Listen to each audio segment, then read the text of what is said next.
Hi, I'm Frank Robert, and Associate Director of the Mid-Atlantic United Methodist Foundation.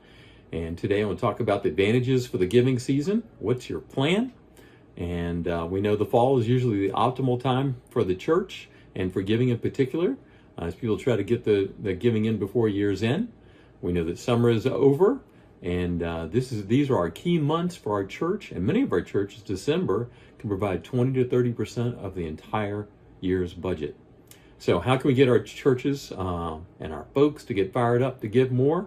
What's your plan? Why should folks give? What is your vision for your church? And starting off, so God says that we are supposed to give, as we all know. As Christians, we know in 2 Corinthians, what? God loves a what? A cheerful or hilarious giver. So we know that really everything is all God's stuff anyway. And we're only here for a short while to steward some of the things and to be example to others. And giving, well, it's good for you. A recent article by those Motley Fool advisors talked about some of the different benefits of giving and volunteering. And they said generosity makes you healthier. And I don't know if you knew that, but studies are showing that being generous can lower your blood pressure as much as 40%. And if you're worried about getting dementia, what's that? What did I forget something? Oh yeah, dementia. It may surprise you to know that generosity reduces your risk.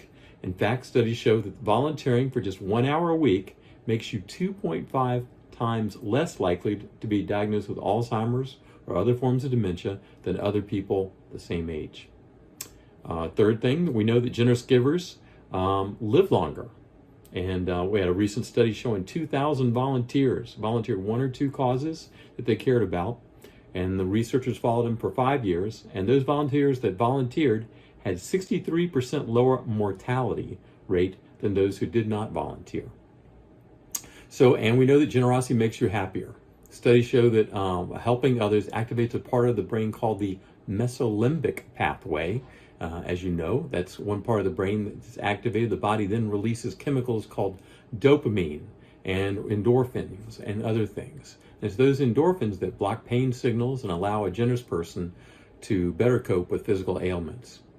Society teaches it that satisfaction comes from our own achievements and our own ability to purchase new toys, right?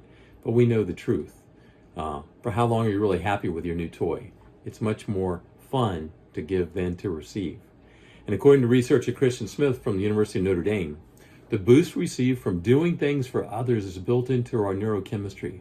Furthermore, just thinking about this latter thing can flood our bodies with those feel-good chemicals. It's the gift that keeps on giving. And when we think about it, most nonprofits really cannot even keep their doors open without support from donors. Large or small, every little bit helps. And don't forget, the donations are tax deductible. It may be the last thing on your mind as you put your savings toward a worthy cause, but the IRS gives you a break for being charitable. Generally, the deduction can be up to 50% of someone's adjusted gross income. And according to Russell James, this is a significant reason for groups of givers. So educating folks on the tax advantages may be another key reason for some members and affiliated members to give before year's end. So let's make it easy, yes, easy for our folks to give to our church. So what's your plan for 2020? I know you've been working on it for a while. So today I want you to contact a coach or call a member or sip a virtual lunch with someone and strategize on what you can do differently for this fall's giving season. I know that you have so many new ideas. I know you've been working on fostering relationships with some potential donors in your church. Maybe you have several folks that are passionate about some new thing in the church. Do you want to try some of these various stewardship programs available by Cokesbury? I know that God has put several things and are weighing on your heart.